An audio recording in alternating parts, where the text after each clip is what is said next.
Hello friends. आज हम BEd first year के paper contemporary India and education का एक इम्पोर्टेंट टॉपिक एडम्स रिपोर्ट है, इसको कवर करेंगे। यह टॉपिक इस पेपर के यूनिट 3 में है। जब हम देखते हैं कि एजुकेशनल डेवलपमेंट इंडिया में कैसे हुआ, तो उसमें एडम्स रिपोर्ट है, इसका जो रोल है वो आता है, तो इसलिए एक इम्पोर्टेंट टॉपिक है। तो सबसे पहले हम देखते हैं एडम्स रिपोर्ट, इसका बैकग्राउंड, ये रिपोर्ट है किसने प्रिपेयर की थी, कौन एडम था जो जिसके नाम से ये रिपोर्ट पब्लिश हुई। तो देखते हैं हम इसका background. A Christian priest of Scotland, William Adam came India in 1880 and spent about 27 years here. He came into contact with Rajaram Mohan Rai and both of them influenced each other. यानी कि जिसने ये report तैयार की उस बंदे का नाम था विलियम एडम्स, जो कि स्कॉटलैंड का था। वो सबसे पहले 1880 में 1818 में भारत आया और ऑलमोस्ट इंडिया में उसने 27 ईयर्स का टाइम है वो यहाँ पर बिताया। इसी टाइम पीरियड के ड्यूरिंग उसका जो मुलाकात है, या फिर ये कह लो कि राजा राम मोहन राय थे, उनके वो संपर्क में आया और दोनों ही एक दूसरे से काफ़ी क्या है इन्फ्लुएंस हुए, क्योंकि राजा राम मोहन राय भी क्या है भारत में जो एजुकेशन है या फिर जो अपनी सोसाइटी थी उसको रिफॉर्म में एक बहुत अच्छा काम कर रहे थे। इसके बाद क्या होता है, Lord William Bentinck the Governor General of India appointed Adams in 1835 to survey the state of education in Bengal and Bihar and to suggest reforms. इसके बाद क्या होता है, विलियम बेंटिक जो गवर्नर जनरल थे इंडिया के उस टाइम के, उन्होंने 1835 में एडम्स को ये बोला कि जो बंगाल और बिहार का एरिया है ना, वहाँ का सर्वे करो और एजुकेशन से रिलेटेड जो भी इंफॉर्मेशन है उसको इकट्ठा करो और उसके बाद जो एजुकेशनल रिफॉर्म्स है उनको सजेस्ट करो। Adams submitted 3 reports between 1835 to 1838। इसके बाद एडम जो था उसने 3 रिपोर्ट अपनी सबमिट की 1835 से लेकर 1838 के बीच में। His report was a digest of the earlier reports on the subjects. The second and third report were based on the survey he conducted. इसकी जो रिपोर्ट थी, सेकंड और थर्ड जो रिपोर्ट थी ना, वो इसने खुद सर्वे कंडक्ट किए थे, तो उनके बेस पे इसने तैयार की थी। अब हम देखते हैं कि जो एडम्स की फर्स्ट रिपोर्ट थी उसमें क्या कुछ इसने सजेस्ट किया, क्या कुछ इसने डाटा है वो कलेक्ट किया। Adams first report contains educational data. Some educational experts like Sir Philip has described this report as a myth and false, while some others like R.B. Parulekar believes that it is correct. क्या होता है, जो 1835 में पहली report Adams ने तैयार की थी ना, उसमें इसने जो एजुकेशनल डेटा था उसको सारे को क्या है कलेक्ट किया। कुछ जो एजुकेशनल एक्सपर्ट्स थे जो कि मोस्टली क्या थे वेस्टर्न थे, जो इंग्लिश थे, उन्होंने क्या इस रिपोर्ट को फॉल्स या फिर मिथ बताया। उन्होंने कहा भी ये रिपोर्ट क्या है झूठी है, ये रिपोर्ट क्या है वास्तविक नहीं है। जबकि कुछ एजुकेशनल रिफॉर्मर्स जो इंडियंस थे उन्होंने इस रिपोर्ट को क्या है बिल्कुल करेक्ट है वो कंसिडर किया। इस रिपोर्ट में कहा क्या गया था, in this report Adam says that there were at least 1 lakh school in operation in Bengal alone, which means there was a school for every 400 persons. अब इस रिपोर्ट में एडम्स ने क्या कहा, एडम ने ये बात बोली थी कि अकेले बंगाल में ही ना 1 लाख जो स्कूल थे वो उस टाइम में ऑपरेट हो रहे थे, यानी कि 1 लाख स्कूल उस टाइम अकेले बंगाल में थे। इसका मतलब क्या था, यानी कि हर 400 जो पर्सन थे ना, हर 400 पर्सन पर क्या है एक स्कूल था। The chief point of different opinions revolved around the term school. Sir Philip considered the term school as an institution in the modern sense, with its own structure and number of students of locality who in return paid fees. यानी कि अभी हमने देखा था कि कुछ scholars या कुछ एक्सपर्ट ऐसे थे जिन्होंने इस रिपोर्ट को क्या है फॉल्स बताया था, जबकि कुछ ने इसको ट्रू बताया था। ये जो डिफरेंस था ओपिनियन में, ये क्यों था, इसके पीछे रीज़न क्या था कि जो स्कूल है एज अ टर्म, इसको जो वेस्टर्न स्कॉलर्स थे उन्होंने अलग वे में कंसीडर किया और जो दूसरे इसको ट्रू बता रहे थे उन्होंने उसको अलग वे में क्या है कंसीडर किया। अब जो सर फिलिप थे जिन्होंने इस रिपोर्ट को फॉल्स बताया था, उन्होंने स्कूल का मीनिंग किस सेंस में निकाला, जैसे आज का जो मॉडर्न कंसेप्ट है स्कूल का, जिसमें एक प्रॉपर स्कूल की बिल्डिंग होती है, वहाँ पर स्टूडेंट्स आते हैं, उनका प्री डिफाइंड करिकुलम होता है, सिलेबस होता है, वो फीस पे करते हैं। तो इस वे पर अगर हम देखें तो उस टाइम में जो बंगाल है वहाँ पर 1 लाख स्कूल नहीं थे, अगर हम मॉडर्न सेंस में बात करें तो। According to the other view, a school was a place where instruction was given to one student or more students either by the teacher or father himself or any member of the family। और दूसरा point of view क्या था school को consider करने का भी, ऐसा school एक ऐसा प्लेस था जहाँ पे इंस्ट्रक्शंस दिए जाते थे स्टूडेंट्स को। स्टूडेंट्स अकेला भी हो सकता था, उससे मोर देन वन स्टूडेंट्स भी हो सकते थे। और ये जो इंस्ट्रक्शंस थे किसी पर्टिकुलर टीचर के द्वारा दिए जाते थे या फिर फैमिली मेम्बर्स के द्वारा या फिर पेरेंट्स के द्वारा दिए जाते थे। अगर हम इस पॉइंट ऑफ व्यू से देखें तो जो एडम्स ने बात बोली थी कि 1 लाख स्कूल थे अकेले बंगाल में, तो वो बिल्कुल सही है, वो बैठती है। तो ये जो डिफरेंट ओपिनियंस थे ये जो स्कूल है उसको कंसिडर करने को लेकर ही थे। इसके बाद आती है एडम्स सेकंड रिपोर्ट। इसमें क्या कुछ कहा गया।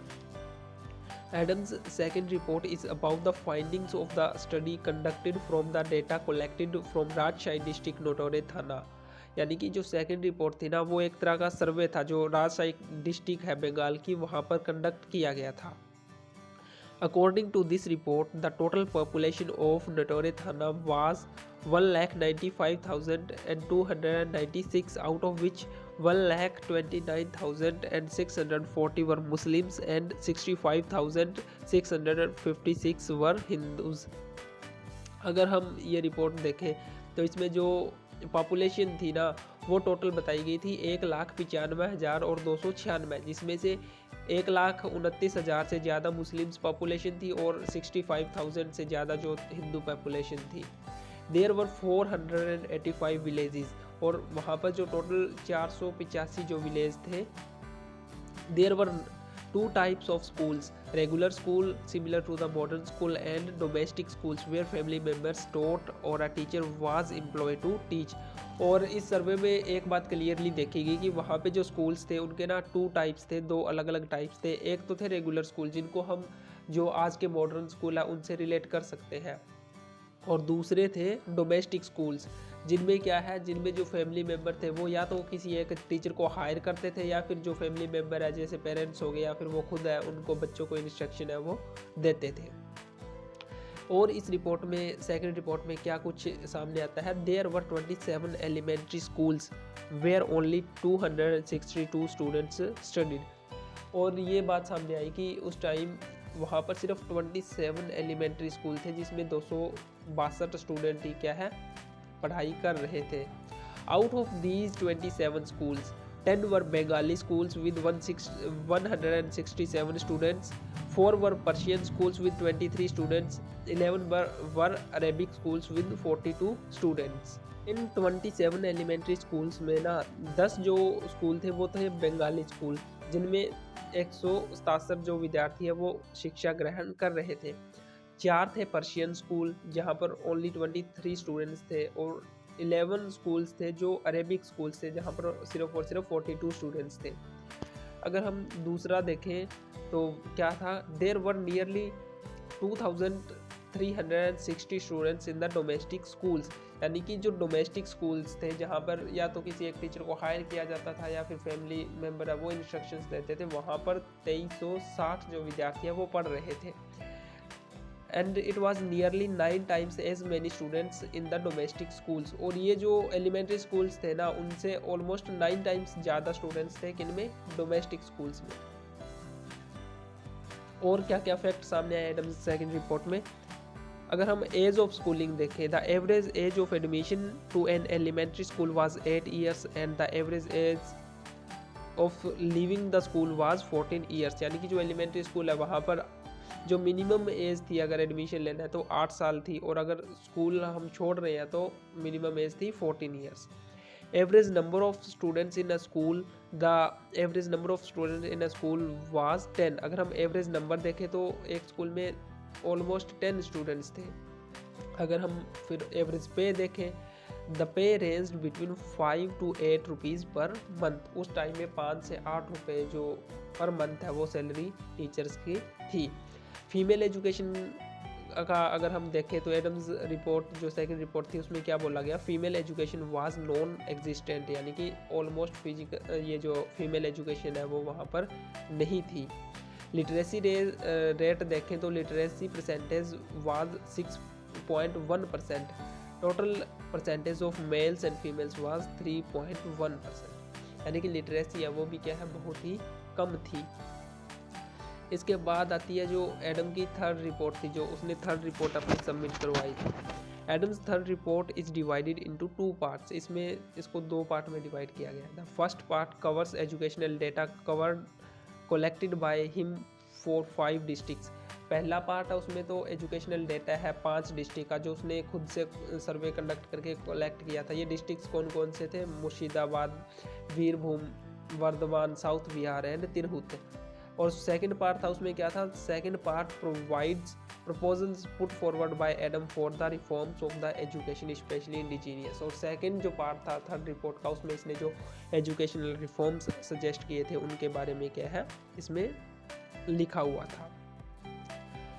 अगर हम जर्नल करैक्टरिस्टिक्स देखें एजुकेशन की एडम्स रिपोर्ट के अकॉर्डिंग, तो उस टाइम में जो 1835 से लेके 38 के बीच में जो एजुकेशन थी वो कैसी थी, तो उसकी कुछ करैक्टरिस्टिक्स इसने बताई थी। तो सबसे पहले हम वहाँ पे एजुकेशनल इंस्टीट्यूशंस के टाइप देखें तो 5 तरह के इसने टाइप्स बताए थे। वो कौन कौन से थे, पाठशाला हो गई, मदरसे हो गए, अरबिक स्कूल हो गए, वर्नाक्यूलर स्कूल हो गए और पर्शियन स्कूल्स हो गए। इसके बाद इसने और क्या बताया, the schools didn't have any buildings, the class were held often in the local temple, mosque और अंडर ट्री। तो क्या था कि स्कूल थी उनकी प्रॉपर बिल्डिंग नहीं थी, और जो क्लासेस थी वो क्या है, classes were held often in the local temple, mosque और under tree.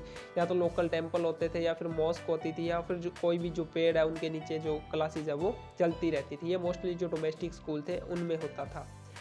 There was lack of printed books, pencil and slates were used as instructional materials. वहाँ पर उस टाइम में प्रिंटेड बुक्स थी वो ना के बराबर ही थी, बहुत कम प्रिंटेड बुक्स थी। पेंसिल और जो स्लेट है उनको क्या है as a instructional material use किया जाता था। The curriculum was also not well defined, it generally consisted of reading, writing, arithmetic and accounts. और जो करिकुलम है वो भी वेल डिफाइंड नहीं था, फिक्स्ड नहीं था। मोस्टली वो क्या है रीडिंग, राइटिंग, अर्थमेटिक या फिर जो अकाउंट है उनकी स्टडी है वो करते थे। There was no prescribed fee, there was no predetermined admission period. ना तो वहाँ पर कोई प्री डिफाइंड फीस थी स्कूल्स की और ना ही क्या है कोई एडमिशन का पीरियड था, भी इसी पीरियड के ड्यूरिंग एडमिशन है वो होंगे।